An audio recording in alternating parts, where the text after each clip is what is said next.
Chapter 1. Introduction to the Field and Foundational Concepts. Welcome to the field of study and its significance. This opening chapter invites independent learners to embark on an academic exploration of Rashi the Sage, a foundational figure in the interpretation of biblical and rabbinic literature. The study of Rashi's commentary has shaped countless generations of scholars, students, and practitioners by offering a lucid bridge between the biblical text and the vast corpus of rabbinic interpretation. Rashi's sober, accessible style made complex textual relationships intelligible for a wide audience, and his method became a touchstone for subsequent generations of exegesis in medieval and modern Jewish learning.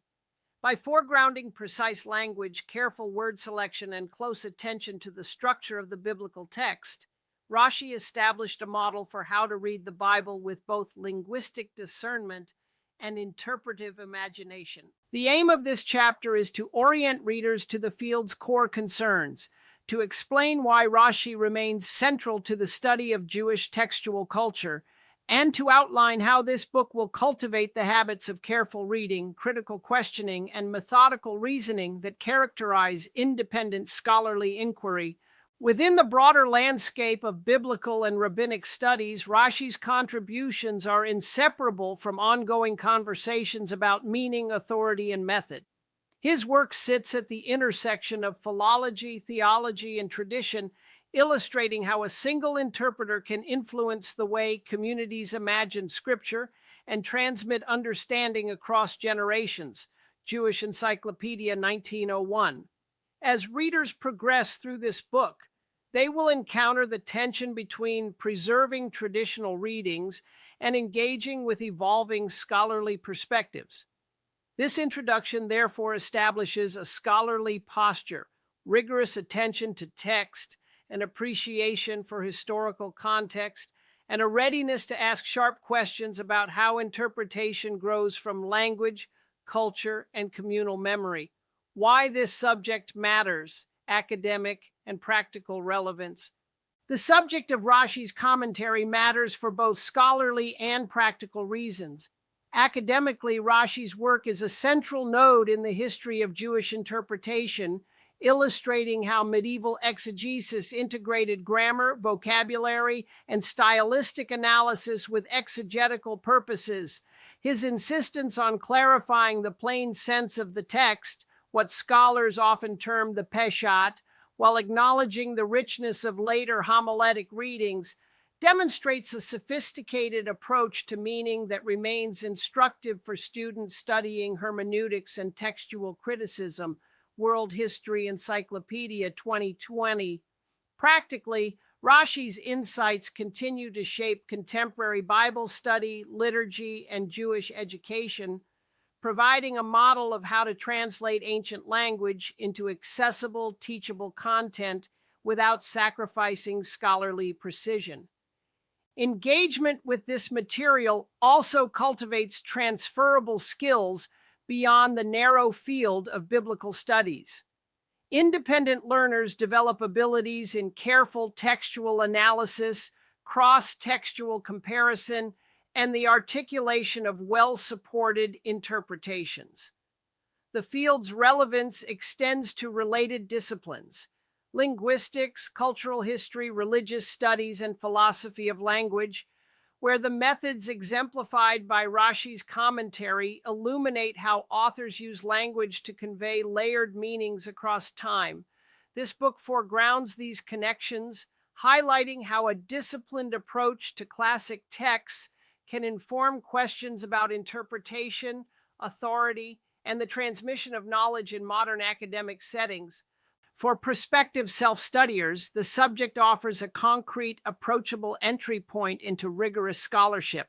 The historical reach of Rashi's work, spanning linguistic detail, interpretive strategy, and textual unity, provides a workable laboratory in which learners can practice close reading, develop clear argumentative steps, and cultivate confidence in their analytical voice.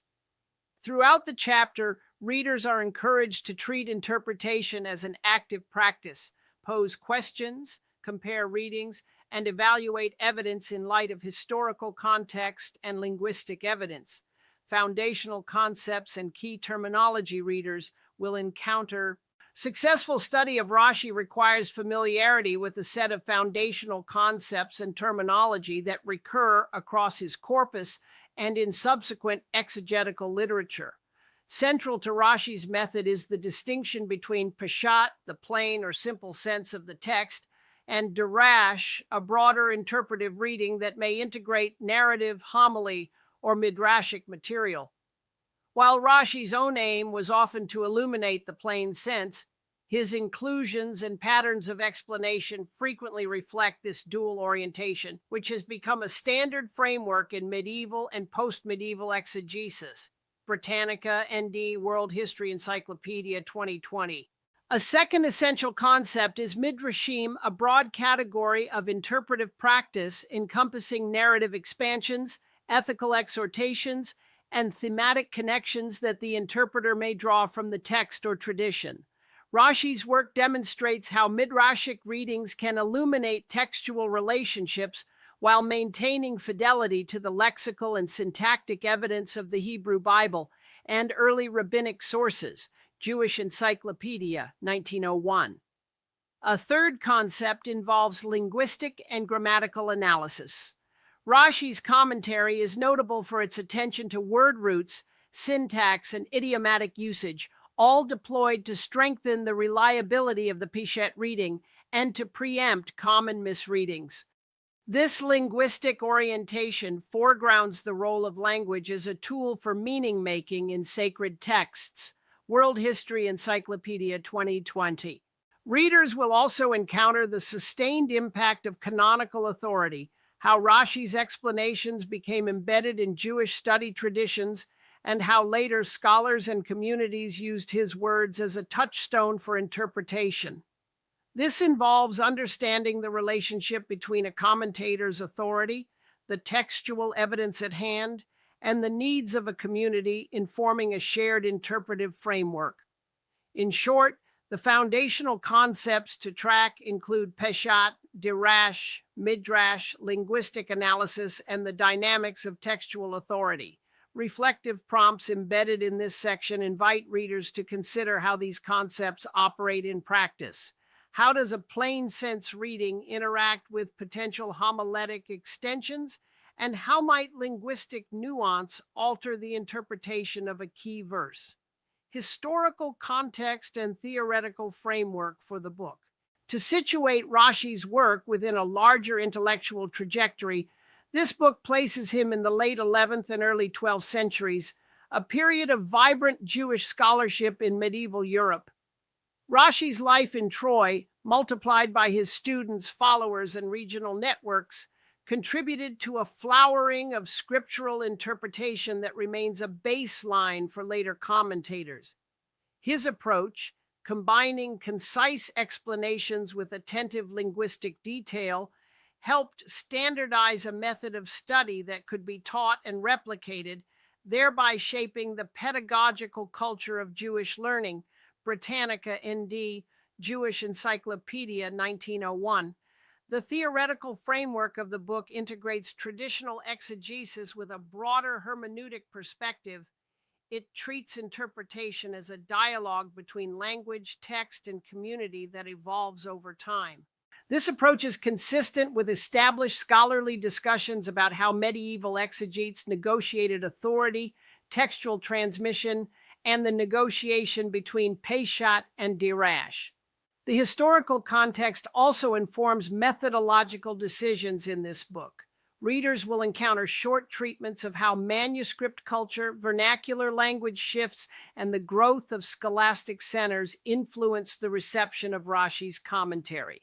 While Rashi is a fixed reference point, the chapter emphasizes the need to consider the historical conditions under which readings were produced and transmitted. This dual emphasis, textual evidence and historical circumstance, renders Rashi a productive entry point for broader discussions about how interpretation travels across time and space. Overview of the intellectual journey ahead. The book unfolds as a guided exploration of Rashi's hermeneutics, beginning with core concepts, moving through textual practice, and culminating in contemporary applications. Early chapters establish a solid theoretical footing. Readers review the essential terminology, examine representative examples from Rashi's comments, and notice how linguistic and contextual factors shape interpretation.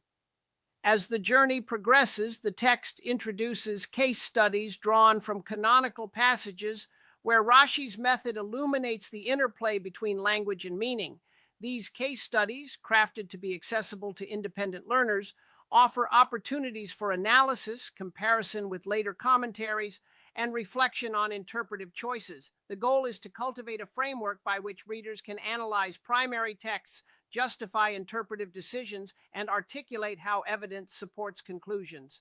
Across the chapters, readers will encounter a consistent sequence: theory, the method and vocabulary of interpretation, followed by examples, short, carefully chosen passages from biblical text and traditional exegesis, and then applications, exercises that encourage independent analysis. The narrative is designed to be cohesive rather than modular, with transitions that show how a single interpretive move in one passage echoes across a range of texts and contexts. Throughout, the book emphasizes the development of transferable intellectual skills, precise reading, structured argumentation, and the ability to relate historical interpretation to modern scholarly discussions, building confidence for rigorous academic exploration. Finally, this chapter articulates a practical pathway for building the confidence and discipline required for rigorous self-directed study. It presents a set of foundational habits: close reading of primary texts, careful note-taking that distinguishes linguistic evidence from interpretive claims, and deliberate engagement with secondary sources to test and refine arguments. Readers are encouraged to practice small iterative inquiries, identifying a textual issue, outlining possible readings, peshat versus darash, evaluating evidence, and constructing a reasoned conclusion. The approach is intentionally iterative. Initial impressions are tested against linguistic clues, historical context, and scholarly discourse, with revisions as necessary. To support autonomous learning, the book integrates reflective prompts that invite readers to examine their own assumptions and watch for biases in interpretation. It also foregrounds strategies for sustaining long-term study: regular reading routines, note organization, collaboration with peers or mentors when possible, and the disciplined use of primary sources alongside scholarly commentary. By the end of the chapter, readers should feel equipped to pursue the intellectual journey with curiosity, methodological clarity, and a growing sense of scholarly presence within a global tradition of text study.